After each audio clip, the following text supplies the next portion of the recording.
जय Shri Krishna. Online classes के अंतर्गत क्लास 12 में हमारा चैप्टर चल रहा था कुरुक्षेत्र। इसके आज अंतिम छंद तक हम पहुंचे हैं।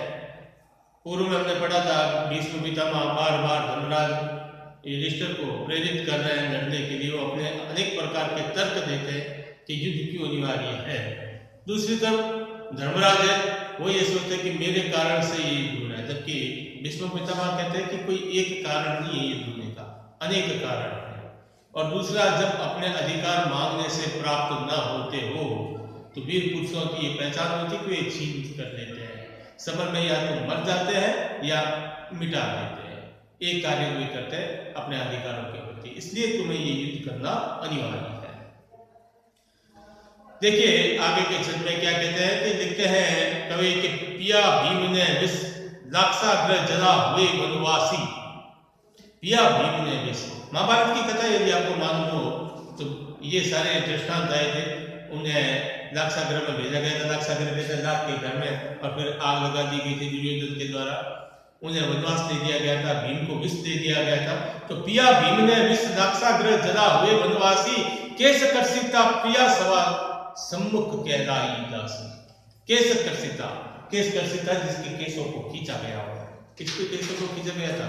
द्रौपदी की। जब जुए में पांडवों के द्वारा द्रौपदी को लगा दिया गया था और वे हार गए थे, तब कौरवों ने क्या किया था कि उसके केस पकड़ करके खींचा और उसे दासी कहा कि यह रानी नहीं, ये हमारी दासी।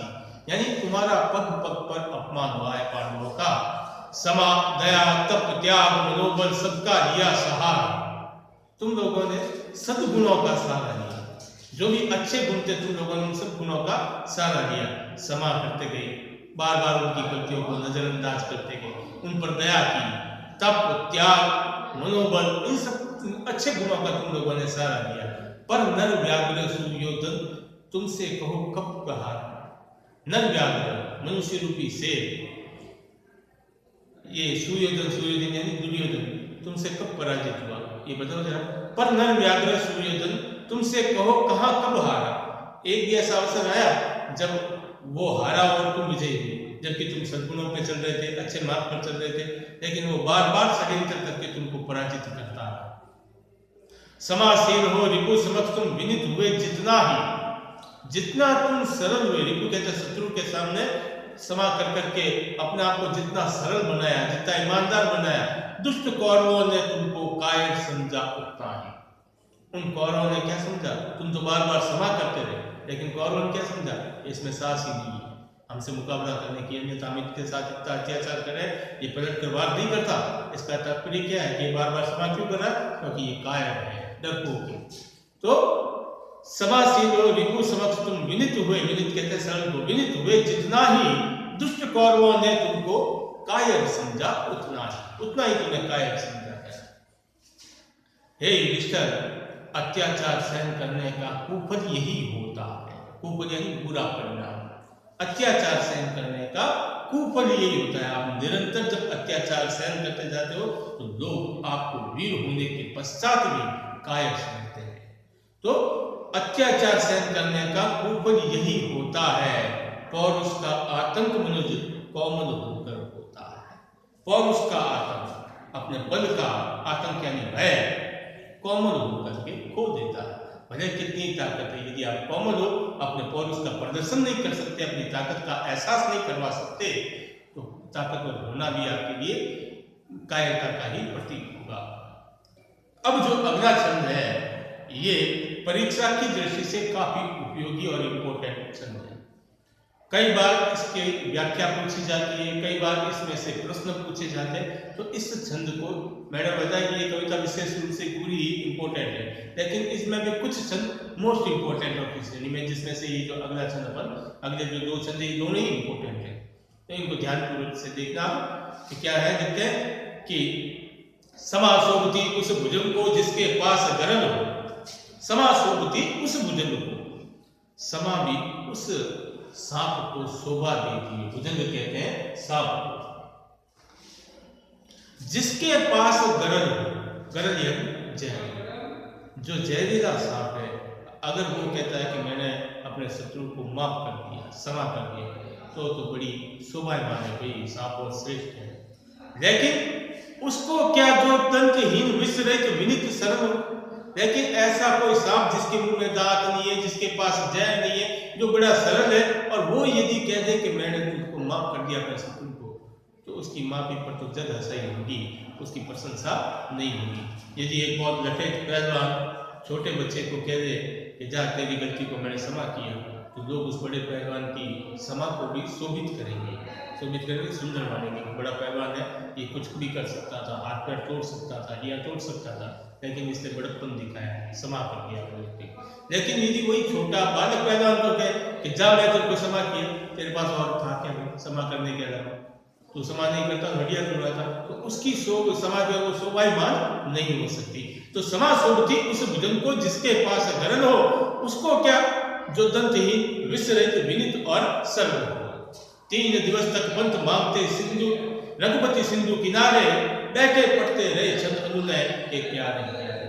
3 दिनों तक रामायण आपने सुनी होगी, पढ़ी भी होगी, तो आपने मालूम था लंका गमन से पूर्व भगवान समुद्र के किनारे दक्षिण में समुद्र से ये प्रार्थना करने लगे कि हे समुद्र मार्ग, मुझे जाने का मार्ग दे दीजिए, रास्ता दे दीजिए। 3 दिनों तक प्रार्थना करते रहे। 3 दिवस तक पंथ मांगते, पंथ यानी रास्ता, 3 दिवस तक पंथ मांगते रघुपति सिंधु किनारे।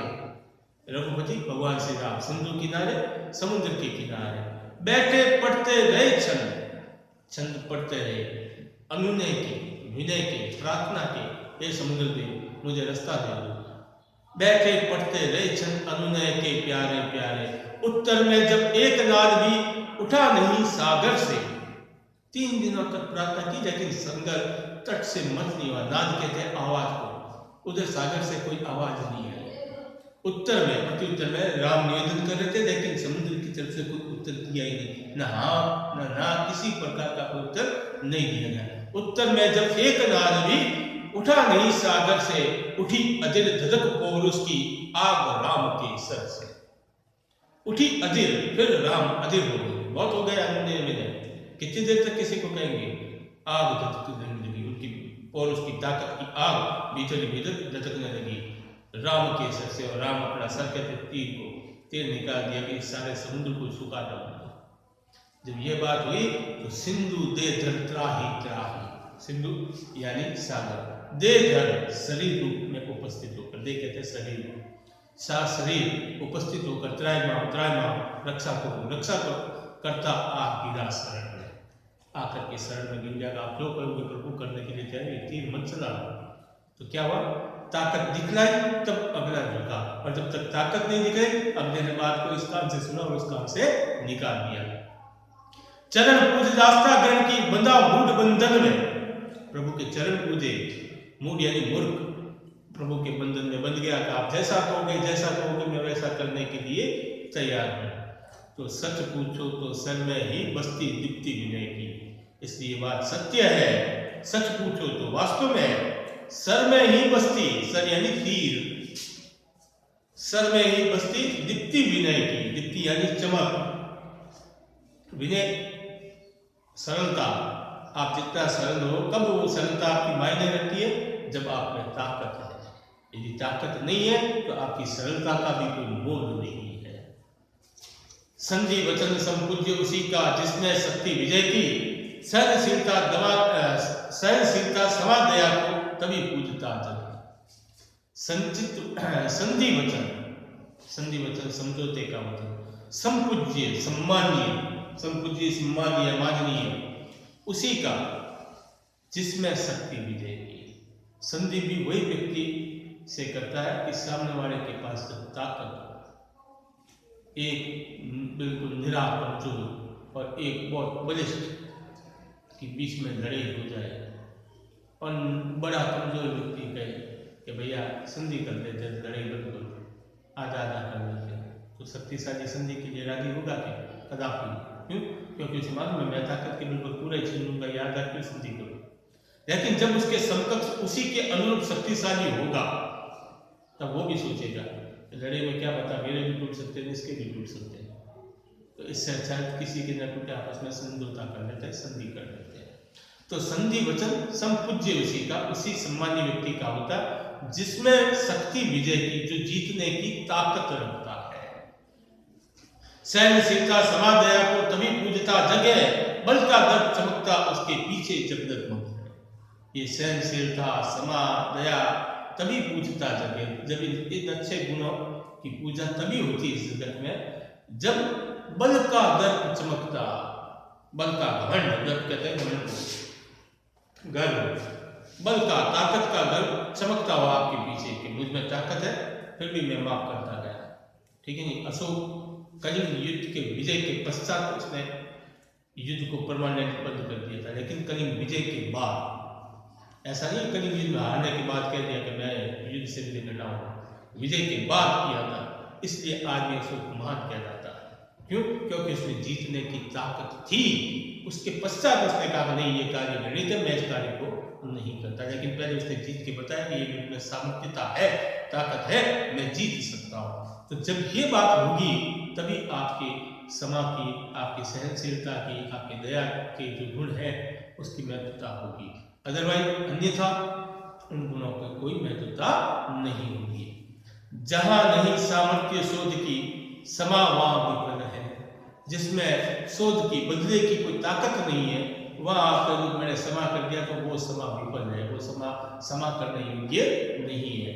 गरल घुट पी जाने का मिस है, गरल यानी जहर का घुट पी जाने का बहाना है, क्योंकि तुम्हारे पास और कोई चारा नहीं है, समा करने के अलावा तुम्हारे पास कोई ताकत तो है नहीं। गरल घुट पी जाने का मिस है, ये तो केवल बहाना है, वाणी का छल है, जबान का आपकी कपट है, बाकी कुछ नहीं, भीतर में तो तुम बिल्कुल कमजोर।